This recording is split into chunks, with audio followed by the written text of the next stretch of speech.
Hey guys, quick video on hand sanding. Been getting asked quite a few questions around hand sanding techniques, and so I thought I'd just shoot this to explain a few things. Um, so the knife I'll be showing on is currently in progress. So where I am with it, I have tapered the tang post heat treat. So it's quite a thick stock knife, so it's around 6.5 millimeters, which is around quarter inch, and I've tapered it down to about 90 thou, which is 2.3 millimeters. So what you're seeing right now is I have ground the primary bevel pre-heat treat, and now that it's come back from heat treat, I'm going to, well, as I said, I've tapered it. I have smoothed the transition between the flats and the taper. Once I take it to the required hand finish on the flats, I will machine grind the bevel, and I will then apply a secondary grind to this knife, so it will be a compound grind knife. So it does look a little bit strange right now.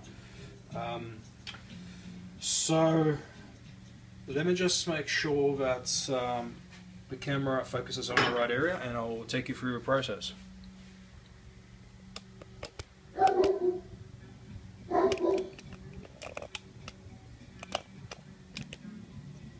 Okay, so what you see right now is basically a 2x4, and I should say this up front with great respect to Nick Wheeler. You guys need to go and look at his videos.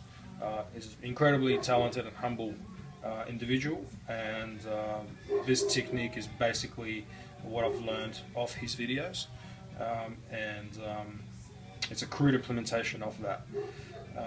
So let's get into it.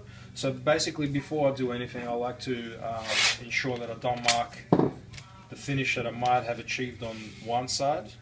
So I'll just mask that. Okay, so what you are seeing here is basically a bunch of holes. These holes and the tubes that go into them, or pins, whatever you like, correspond to the diameter of holes that I will be using for my handles. So if you are using quarter-inch holes as I am, you'd be drilling quarter-inch holes in your 2x4. If you're using 3/16 holes for your handle hardware, that's where you'd be drilling into your 2x4. So I mean, you can probably already understand what I'm doing. I'm basically using the 2x4 and the tubes to fasten the blade to the 2x4. You can use more than one tube, so you can secure it in multiple locations, and I do this sometimes. But for the purposes of this video, I'll just go with this. It's pretty steady. I'm not going to be moving it much from left to right. I'm just going to be going in two directions. So that's pretty much all there is in terms of setup. It's quite simple. Let me just check the video that is still recording, and it is.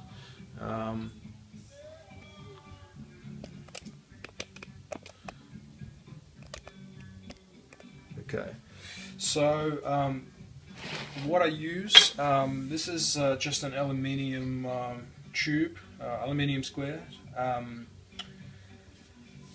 It's a bar. You can use anything you like. It does have to be pretty rigid and sturdy. As you progress through your grits, and when you are starting to approach the finishing grits, you might consider having another bar with some rubber glued onto it to allow a little bit of give. That does result in quite a smooth finish, and that's something that I do. But to get going, all you really need is some sandpaper. So I cut the standard sheet of sandpaper into two, and you need some lubricant. So I use WD-40. A lot of people use motor oil, and I've heard they get really good results, but WD-40 works pretty well. So basically all you're doing is that's all there is to it. but you do it so much that your hands get tired and you get sick of the whole process. That's basically what hand sanding is. It's extremely tedious. You do need to be committed. You do need to have a lot of time on your hands, and it's something that I do quite often. My preferred finish is actually hand sanded flats and machined finished bevels. So I take my flats to around 600 and I take my bevels to around 600 as well, but on the grind, or not by hand.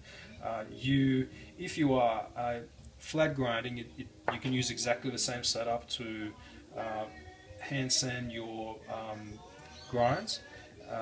If you are hollow grinding, you can basically use a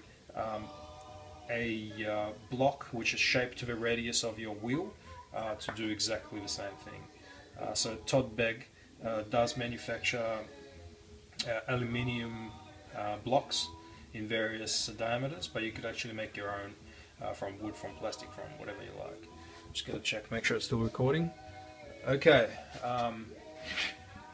so basically what you're doing is repeatedly stroking your knife with sandpaper. That's all there is to it. So a lot of people basically do this in one direction and that's all they do. I don't do that. I do it in both directions. So this is my technique. Recognizing that doing that does create little J hooks. So whenever you move it from this point to that point, you'd see little J hooks in the steel. That's really not a problem. You definitely don't want them there.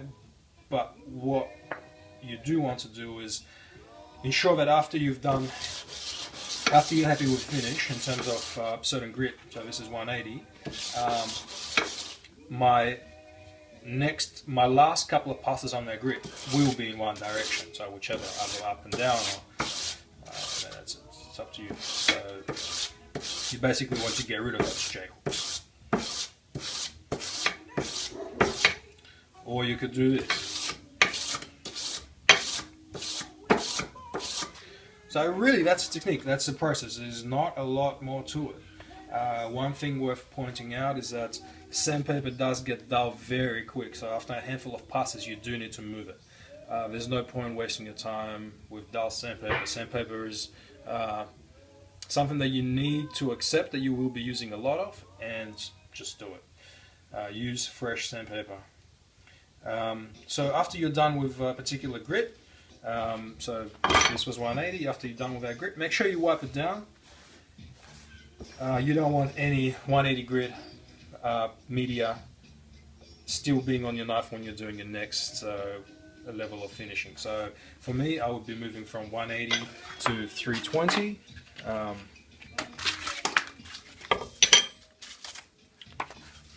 And basically doing exactly the same thing. So I'm just starting doing it both ways. And after I'm satisfied with the finish, I would make sure that I do I would get rid of all those J hooks by moving it in one direction.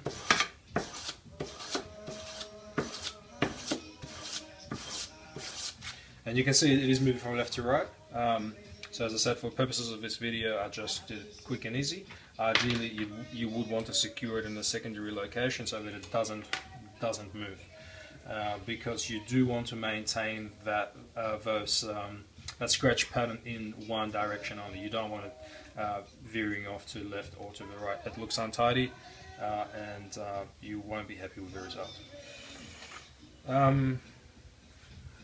Still recording. Okay. So really there isn't a whole more to this. Once you're done with one side, you move the tape over to the other side not to mar it, and you do the finish on this side. So to finish off, I suppose what I'd like to say is that one of the tricks, or it's not really a trick, it's just something that I've learned, is that on your final pass, what I like to do is, my typical progression is 180, 320, 600, 800.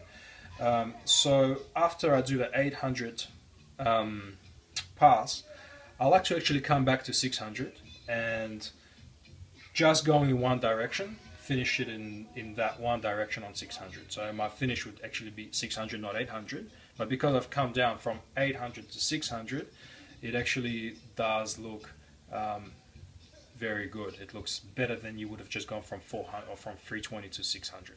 So that's a little tip right there. Apart from that, there really isn't that much more to add. So I will just continue working on this knife over today and the next couple of days. Just a little preview, I suppose. This is going to have Thunderstorm Kevlar handles, bolstered with black G10 and backed on OD green G10 liner, so it's going to look quite nice, I believe. That's all, guys. Thank you very much for watching, and enjoy the process. This is quite fun. Okay.